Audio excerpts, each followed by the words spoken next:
देखिए, आप इसमें बीए के स्टूडेंट हैं, ठीक है? आप इस वक्त डॉक्टर त्रिपाठी सर के साथ बैठे हुए हैं। आपने इस सत्र में 2023-24 का है ये, इसमें आपने एडमिशन ले लिया, ठीक है ना? अब इंटर पढ़ने के बाद अब डिग्री कॉलेज में जब आप आते हैं तो आपको इस दुनिया में ये भी एक नई दुनिया है। एक तरीके से आपका स्तर ऊपर उठा। अब स्तर ऊपर उठता है तो फिर आपको कैसे फेस करोगे? तो सबसे पहले इस दुनिया में प्रवेश होने से पहले इस दुनिया से इंट्रो होना चाहिए आपका। और इस वक्त मैं एज ए प्रिंसिपल तुमको वो इंट्रो दूंगा मेरे कॉलेज में आने के बाद। आप किस तरीके से फेस करेंगे, क्या क्या चीज़ें आपको फेस करने को मिलेंगी। तो आपको क्या होगा, स्थिति आपके सामने आएगी कि आपको सबसे पहले एडमिशन लेते वक्त आपको सब्जेक्ट का सिलेक्शन करना है। पहली समस्या तो यही आपके सामने आएगी कि हम किस सब्जेक्ट को सिलेक्ट करें। और उससे पहले आपका लाइफ में एक वो समय है कि आप एक ऑब्जेक्ट तय कर लें, अपना लक्ष्य, कि मैं अब हायर एजुकेशन में आ रही हूँ तो मुझे जॉब चाहिए, कि मुझे अपने पैरों पर खड़ा होना है, कि मुझे एजुकेशन अभी और स्टडी करनी है बहुत सा। लेकिन जो भी आप जॉब का एक टारगेट तो बनाएंगे माइंड में कि हमको ये वाली जॉब करनी है और इसके लिए हमें इस टाइप की क्वालिफ़िकेशन चाहिए। अब आपसे मैं ये पूछ रहा हूँ, आप किस टाइप की जॉब के विचार आपके मन में चल रहा है? आप हायर एजुकेशन प्राप्त करने आए, तो इस हायर एजुकेशन को प्राप्त करने से पहले आपने कुछ सोचा है कि आप क्या बनना चाहते हैं? टीचर बनना चाहते हैं। टीचर बनना चाहते हैं, बहुत बढ़िया आपका चॉइस है। उच्च शिक्षा में आए। अब वो नई शिक्षा नीति इस वक्त 2020 चल रही है। इस नई शिक्षा नीति में क्या है कि आप हायर एजुकेशन में अब टीचर बनना तो उसके लिए उच्च शिक्षा होनी चाहिए। खाली बीए ही नहीं चलेगा आपके पास, इसके बाद मास्टर डिग्री भी आपके पास होनी चाहिए, डॉक्टरेट डिग्री भी होनी चाहिए। तो उसके लिए आपका पहले से लक्ष्य अगर आपने ये बना लिया है कि मैं हायर एजुकेशन में आई तो मुझे एजुकेशन प्राप्त करनी है। लेकिन नई शिक्षा नीति ये कह रही है कि अगर आप हायर एजुकेशन का माइंड मेकअप करके चलते हैं तो यहाँ पे एक नया पेज डाल दिया है, पुराने वाले पेज से हटा के। ये कह रहे हैं कि आपको फर्स्ट डिवीज़न के मार्क्स आने चाहिए। अगर 60% जिस सब्जेक्ट में आप हायर एजुकेशन लेना चाह रहे हैं और आपकी इच्छा है कि बीए में बाद में एमए करूँ, तो आपको उस जगह पर 60% नंबर आपके होने चाहिए। यानी कि लिबरल एजुकेशन का सर्टिफिकेट मिल जाएगा 60 से नीचे हुआ। और जब ये सर्टिफिकेट डिग्री मिली आपको तो फिर आप हायर एजुकेशन में एडमिशन नहीं ले पाओगे। तो ये सेशन मेरे और आपके बीच में इसलिए बहुत इम्पोर्टेंट हो जाता है कि आपको मैं पहले दिन ही ये बता दूं कि आप अगर हायर एजुकेशन के टारगेट में हैं, है ना, तो फिर आपको ये देखना पड़ेगा कि आप 60% से नीचे ना रहें। क्यों? अगर आपने 60% से नीचे आए तो आप जिस लक्ष्य को प्राप्त करना चाहते हैं कि मैं शिक्षक बनना चाहती हूँ, तो आप शिक्षक नहीं बन पाओगे फिर। क्यों? क्योंकि आपका हायर एजुकेशन में आगे जा कर के और उच्च हायर एजुकेशन आपको मिलेगी नहीं, एडमिशन ही नहीं होगा। तो इसलिए ये सेशन बहुत ज़रूरी था आपका डॉक्टर त्रिपाठी सर के साथ। जिस डिग्री कॉलेज में अपने स्टूडेंट्स के साथ में ये रामनिवास महाविद्यालय आप आए, तो आपको ये पहले दिन ही मैं आपको समझा दे रहा हूँ। अब आपका लक्ष्य माइंड में क्लियर हो गया कि मुझे शिक्षक बनना है और मुझे क्या प्राप्त करना चाहिए। अब सेकंड स्टेप पे आपका आता सब्जेक्ट का सिलेक्शन। क्या वो आपके सब्जेक्ट जिसमें आप टीचर बनना चाहते हैं, तो ये फोकस आपको करना। क्या आप प्राइमरी लेवल के बनना चाहते हैं, जूनियर लेवल पे बनना चाहते हैं? अब आपको देखना है कि आप शिक्षक बनना चाहते हैं। आपने पहले दिन ही आकर के अपना लक्ष्य अपने प्राचार्य को बताया कि मैं डिग्री कॉलेज में आई हूँ आपके यहाँ, है ना, और आप इसके बाद ये चाहते हो कि आप शिक्षक बनना चाहते हो। तो जब आप शिक्षक बनना चाहते हो तो उसी हिसाब से आपको आपका टारगेट फिक्स होना चाहिए। तो 60% नंबरों की बाध्यता उच्च शिक्षा में हो गई है नई शिक्षा नीति के तहत। तो अगर आपने जैसे एमए किया तो 4 साल का बीए करके ही एमए में आपका एडमिशन हो जाएगा। तो इसमें बहुत सारी चेंजेस हो गए। तो आपको क्या देखना है कि अब आपको ये देखना है कि आपकी चॉइस प्राइमरी लेवल पे जाने की है, इंटरमीडिएट लेवल पे जाने की है, या डिग्री कॉलेज लेवल पे जाने की है। लेकिन कुछ सब्जेक्ट प्राइमरी पे आपको हिंदी है या इंग्लिश है, आप किस टाइप के टीचर बना इसके सब्जेक्ट पे महारत हासिल प्राप्त करना चाहते हैं तो आपको वो सब्जेक्ट को फोकस करना पड़ेगा। अगर आपके हाई स्कूल इंटर में जो सब्जेक्ट थे आपके पास उसी से रिलेटेड लैंग्वेज के सब्जेक्ट को आपको चुनना चाहिए। अगर आप आर्ट साइड में हैं तो आर्ट साइड में हैं, आपको यहाँ पर आर्ट साइड के वो सब्जेक्ट आपको 3 मेजर सब्जेक्ट आपको मिलेंगे, जिसमें 2 अपने साइड के 2 मेजर सब्जेक्ट होंगे, ठीक है, और तीसरा अदर मेजर सब्जेक्ट होगा, वो आप लैंग्वेज से आप लेंगे आर्ट साइड के। अगर आपने इंटरमीडिएट साइंस साइड के किसी सब्जेक्ट से किया होता तो आप साइंस का भी एक माइनर सब्जेक्ट के तौर पर एक सब्जेक्ट प्राप्त कर सकते थे। अब समस्या ये आती है कि आपने ये तय कर लिया कि ये नहीं बताया है अभी आपको कि कौन से लेवल के शिक्षक बनना चाहते हो।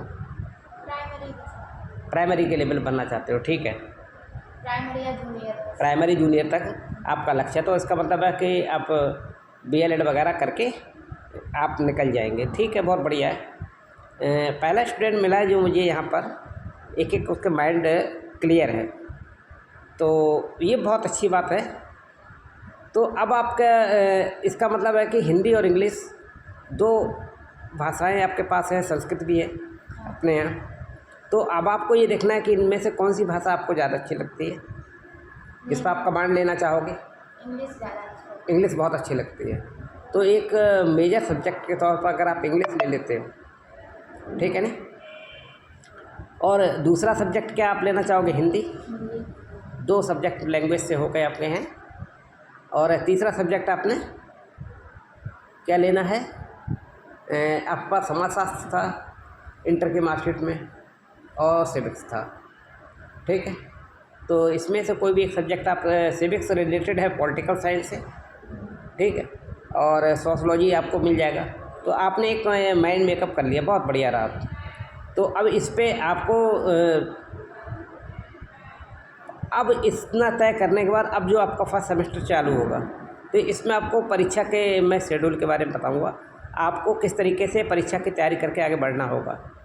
तो उसके लिए आपको क्या करना पड़ेगा कि देखिए, पहला सेमेस्टर जब होगा इसके साथ में 2 मेजर, देखो अब आपको जैसे फर्स्ट सेमेस्टर में एडमिशन हो गया, फर्स्ट सेमेस्टर में एडमिशन हो गया और नए चैलेंजेस के लिए आप आ चुके हैं यहाँ पे, तो अब आपको यहाँ पे 2 मिड टर्म परीक्षाएँ होंगी। तो अब आपका जो पेपर होगा जा कर के 6 मई है तो 4 महीने बाद होगा। तो अब आपको उस बीच में क्या होगा कि आपका मिड टर्म परीक्षा होगा, क्या होगा, मिड टर्म परीक्षा होगा, 2 होगा। अब आपके पास सब्जेक्ट कौन कौन से किस हिसाब से हो रहे हैं, 2 मेजर सब्जेक्ट हो रहे हैं और तीसरा अदर मेजर हो रहा है, एक माइनर हो रहा है, जो एक 6 मई रहेगा। इसमें क्वालिफाइड करने के बाद में आप आगे बदल देंगे। फिर आपको एक वोकेशनल एक्टिविटी भी मिलेगी। तो यानी कि वोकेशनल एक्टिविटी में आपको हम कोई ऐसा ट्रेनिंग देने की प्रयास करेंगे जिससे कि आप अपने पैरों पर खड़े हो सकते हो। एक बेटी को, एक स्टूडेंट गर्ल्स को बहुत ज़रूरी है कि वो अपनी शिक्षा के साथ साथ अपने पैरों पर खड़ी हो सके। अब मार्केट में अगर मार्केट की भी नॉलेज होनी चाहिए, तो हम कोशिश यही करते हैं कि मार्केट गवर्नमेंट यूनिवर्सिटी आपकी छत्रपति साहू जी महाराज विश्वविद्यालय, और यहाँ से मान्यता प्राप्त एक वोकेशनल ट्रेनिंग का आपको हम, जैसे कि एक एडवर्टाइजिंग हम आपको वोकेशनल कोर्स में देंगे। इससे क्या होगा कि अगर कोई टीचिंग के अलावा आपको जो आपके जीवन में सब तरफ क्या है, पैसा कहाँ पे है, पैसों को भी तो समझना है, पैसा अर्थ कैसे आपके पास आए। तो और चूँकि मार्केट की अगर नॉलेज होगी तो एक बचत का भी कॉलम आपके पास जीवन में होगा। एक बचत करना भी बहुत ज़िंदगी में सफलता का सूचक होता है, ये भी एक बहुत बड़ी कमाई है। तो अगर आप मार्केटिंग को समझ जाएंगे, मार्केट में पैसा कहाँ है कहाँ नहीं है, कौन सी कंपनी किस तरीके से कर रही है नॉलेज, तो इसके बारे में भी आप वोकेशनल ट्रेनिंग में सीख के एक एक्सपर्ट बन जाएंगे। भले ही आपका ऑब्जेक्ट, आपका टारगेट जॉब प्राइवेट करना नहीं है, फिर भी हम आपको इस तरीके से स्किल भी देंगे साइड से, जिससे कि आप सफलता प्राप्त कर सकें। एक आप पास एडवांस में कुशलता प्राप्त हो आपके पास। ऐसा ही हर सेमेस्टर में बदलता चला जाएगा। इधर आपको जो टीचिंग के टारगेट्स हैं, आपके जो मेन सब्जेक्ट हैं, इस पे आपको पॉइंट बाइज पॉइंट महारत हासिल करनी पड़ेगी, जिससे कि आप टीचिंग के वो गुण साथ में लेते चले जाएं। चौथी चीज़ क्या आती है कि अब एक और पेपर आपका बचता है 5 पेपरों के बाद, को करिकुलर एक्टिविटी का। को करिकुलर एक्टिविटी जो है वो इसलिए आपको दिया गया है कि पहले एनवायरनमेंट वगैरह दिया जाता, लेकिन लाइफ में क्या है कि आप नई शिक्षा नीति में हमारी मोदी सरकार का भी, केंद्र सरकार का ये प्लान था कि शिक्षा को इस तरीके से चेंज कर दो कि मेन फैक्टर जो गर्ल्स है, आधी आबादी है, तो उसको वो नॉलेज मिल जाए जिससे कि वो कभी भी कहीं धोखा ना उठा पाए। तो इन्होंने क्या किया, सबसे पहले आपको फूड एंड न्यूट्रिशन दे दिया, फूड न्यूट्रिशन एंड हाइजीन आपको कोई करिकुलर एक्टिविटी में डाल दिया ये सब्जेक्ट। अब इससे क्या है, पाठ्यक्रम सहगामी गतिविधि के तहत पर इसमें आपको सिखाया जाएगा कि फूड है तो फूड या उससे न्यूट्रिशन किस तरीके से आप प्राप्त कर सकते हो। लेकिन ये क्यों? क्योंकि आप घरों में देखते हो कि आप बीए में आप पढ़ने आई, एक घर की बेटी बनने आई। यहाँ पे एक सोशल रिफॉर्म भी है। मैं सोशल रिफॉर्म की बात कर रहा हूँ इसलिए क्योंकि मैंने अक्सर देखा है और समाज ने भी ये देखा है कि घर में जो बहुएं बन के जाती, बेटी होती है तो उसको बहुत केयर भी करते, ऐसा नहीं, और लेकिन जब वो बहू बनती है तो बहुत जगह क्या होता है कि दूसरे घर का बच्चा है तो उसकी इतनी अच्छी केयर नहीं हो पाती है। तो उस जगह पर क्या होता है कि जब न्यूट्रिशन का टाइम आता है, जब वो 1 से 2 मतलब बच्चा उनका हो रहा होता तैयार, तो वो टाइम जो स्ट्रगल का एक स्त्री के लिए लाइफ में होता है, तो वो जो लाइफ का टाइम, तो क्या होगा कि एक बेटी जब पढ़ के जाएगी, वो उसके घर में कभी भाभी आएगी, बहू बन के आएगी, कोई एक लड़की तो आएगी। तो ऐसी स्थिति में अगर लड़की ने पोषण के संबंध में जाना हुआ है, एक न्यू बॉर्न बेबी के टाइम जो पूरे 1000 दिन का टाइम है कि पैदा होने से पहले का और 1 साल पैदा होने के बाद का, ये पूरा 1000 का जो एक डेज का कार्यक्रम है, तो वहाँ पर क्या करेगी कि बहू अपनी नंद से कहेगी धीरे से कि हमें डाइट की ज़रूरत, क्योंकि वो पड़ी हुई है, लेकिन सास से इतना नहीं कह पाएगी। लेकिन अगर नंद या देवर उसके घर में परिवार में दोनों बच्चे ये चीज़ पड़े हुए होंगे तो वो क्या कहेंगे कि न्यू बॉर्न बेबी को इस डाइट की बहुत ज़रूरत है। तो क्या होगा कि वो एक स्वस्थ बच्चा एक स्वस्थ नेशन के लिए बहुत ज़रूरी है। और कहते भी हैं, अरस्तु ने कहा है कि स्वस्थ शरीर में ही स्वस्थ मस्तिष्क का निर्माण होता है। तो एक बेबी जब स्वस्थ आएगा तो और वो हमारे देश के, हमारे राष्ट्र को मजबूत बनाएगा और बुद्धिमान निकल के आएगा। तो ऐसी स्थिति में ये जो नए बच्चे हमारे निकल के आएंगे, ये एक फैमिली में एक पुख्ता मजबूती का कार्य करेंगे, एक नीम की ईंट बनेंगी इस टाइप से। और जब वो जाएगी कभी शादी हो करके, तो वहाँ पर उस घर के लोग जो होंगे वो भी पढ़े लिखे भी है, हायर एजुकेशन में आए होंगे, तो वो को करिकुलर एक्टिविटी पढ़े हुए होंगे और वो बहुत सपोर्ट करेंगे। तो एक परिवार जो है एक अच्छा परिवार बनेगा और राष्ट्र के निर्माण में सहायता करेगा। तो एक तो ये चीज़ नई शिक्षा नीति में आ गई। साथ में तुम्हारे सामने क्या आया, बहुत इम्पोर्टेंट चीज़ एक और आपके सामने आई कि आपके सामने जो हिंदी वर्जन है, हिंदी सब्जेक्ट आपके सामने आया है, तो इसमें बहुत कुछ परिवर्तन कर दिया गया है। जैसे कि सोशल मीडिया को भी आपको दे दिया गया है इसमें, और सोशल मीडिया को इस तरीके से दिया है कि उससे आप अर्निंग कर सकें। सोशल घर बैठे अर्निंग के क्या, जैसे कि एक यूट्यूब चैनल है, तो यूट्यूब चैनल के द्वारा क्या है कि आप 1000 सब्सक्राइबर कर लें या 500 पर कर दिया है और 3000 घंटे वॉच टाइम अगर कवर करते हैं 1 साल में, तो आप पढ़ रहे हैं, यहाँ पर आपके साथी लोग यहाँ मिलेंगे, उनसे सब्सक्रिप्शन मिलेगा और आपके टीम पढ़ाई की बातें करोगे, तो क्या होगा धीरे धीरे आपका एक चैनल मोनेटाइज हो जाएगा। तो फिर आप जो भी वीडियो बना के डालोगे तो उससे आपको पैसा मिलने लगेगा। पैसा मिलेगा तो आप अपना इंटरनेट यूज कर सकते हो। सरकार की योजना है कि आपको स्मार्टफोन मिल जाता है, तो इंटरनेट के लिए आपको किसी के आगे हाथ पैर नहीं चलाने पड़ेंगे, आपको खुद कमाई अपने आप कर लोगे यूट्यूब से। इसी तरीके से आपका इंस्टाग्राम है, फेसबुक है। तो अगर एक प्रॉपर गाइडलाइन के साथ में अगर सोशल मीडिया को अपने गुरु लोगों के साथ बैठ के आप होशियारी के साथ चलते हो, अपने साथियों के साथ, पढ़ने लिखने वाले साथियों के साथ आगे बढ़ते हो, तो फिर आप सोशल मीडिया से भी कुछ पैसा अपने एक्स्ट्रा खर्चे को निकाल सकोगे। और दूसरा, आप बड़ी बड़ी कंपनियों के बारे में भी जानकारी लेंगे। तो एक जो हम घर में खाली बैठे रहते थे और नई शिक्षा नीति के द्वारा हमको ऐसा बना दिया गया कि हम दुनियादारी को समझ सकें। एक लड़की को ये दुनियादारी को समझना बहुत ज़रूरी है और अपने पैरों पे खड़ा होना भी बहुत ज़रूरी है ना।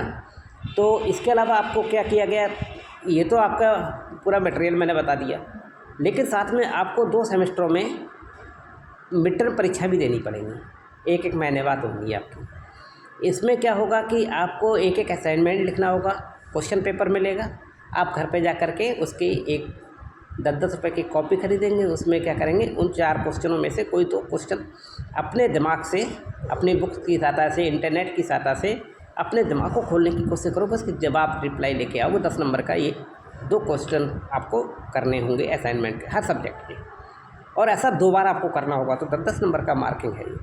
इसके अलावा आपको क्या है,